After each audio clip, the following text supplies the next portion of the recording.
Hello once again, Knights fans. Welcome back to FDUKnights.com. Here we had Coach Peter Cinella, Phil Pocket, for another installment of the FDU Women's Basketball Report. Coach, 1-1 weekend for you guys last weekend. A loss at home against Wagner, then an upset win over Sacred Heart at the buzzer on Monday night for you guys. What did you take away from both games for your team? Well, we learned that we really have to play with grit, toughness, take charges, dive for loose balls, move the ball to the open man on the offensive end, really play tough. We didn't do that in the Wagner game. We were taking a lot of quick shots.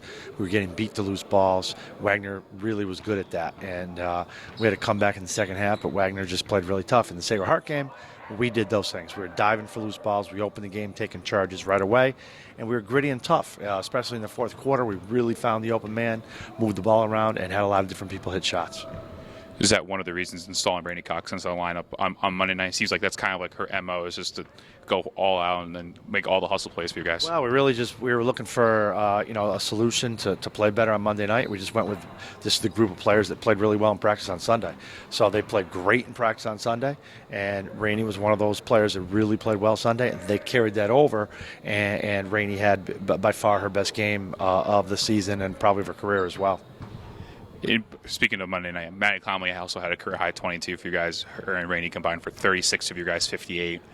Conley hits the last second buzzer. Just another really good game for your guard. Yeah, she's really playing well, and I was so happy.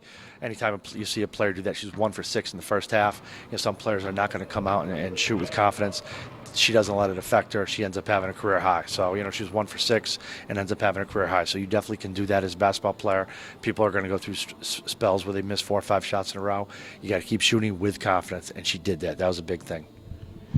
Looking ahead to this weekend, at LIU Brooklyn on Saturday, hosting Central Connecticut here on Monday night at the Stratus Arena. What's it going to take for you guys to build on Monday night's win over Sacred Heart on Saturday and Monday? Well, we really got to continue to find the open man on the offensive end. We got to hit shots. We know that LIU has some really talented players. They can hit some big shots. Then on defense, we got to keep taking charges. Got to keep diving for loose balls and find a way to out rebound a team who I think is a pretty good rebounding team. They have some good athletes. Going forward, what besides obviously offensively for you guys, is there a thing specifically on defense that really keyed you guys on Monday night holding Sacred Heart to under 60 points? One of the key things is something we've really struggled with all year. We kept them off the foul line. We weren't committing silly fouls. We weren't committing, reaching fouls. We stayed disciplined and tough. Part of that was our offense. We controlled the ball a lot on the offensive end, but also we were very good at not allowing them to get to the foul line. So we got to keep that up. In other words, not fouling people and not letting them take 20 to 30 free throws. Monday night against the Blue Devils, you guys lost up at their place earlier in conference play. They handled you guys on the boards in that game. What's it going to take from your front line, especially on Monday night, to handle the Blue Devils? Well, we got to do a better job of rebounding and not allowing them to get to threes. We played well in the second half at Central. We'll look at that tape and see what we did well in that second half, what we didn't do well in the first half, and really come to play and not allow them to hit those open threes and do a better job on the boards. They are a tough team on the boards. We got to rebound.